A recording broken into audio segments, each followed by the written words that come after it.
大家问千万二，逐工要和大家做伙来买一日。这两天天气一个反寒，都有真侪人爱食姜母鸭，爱啉姜母茶，要互家己身体当较烧热咧。今仔日要甲大家小解这一日，咱同齐来看到，这就是姜塔哥养姜第一条。咱知讲姜是一款根茎类的树栽，用来做香料是无规则、圆条形，色水是黄的，有咸味。若是当做香料，嘛会当做汉药。带大家做伙来小解这两个词。头一个读做咸姜仔，就是辣椒；有人讲是番姜仔，有人讲是咸椒仔。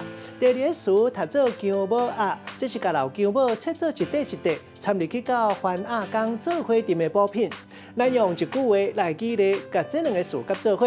譬如讲，天气一个反寒，一寡卖姜母鸭的生意强强滚，嘛有一寡麻辣火锅店的生意同款真加热。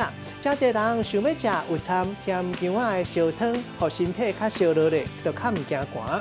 今仔日小解这一日读做姜，提供互观众朋友来参考。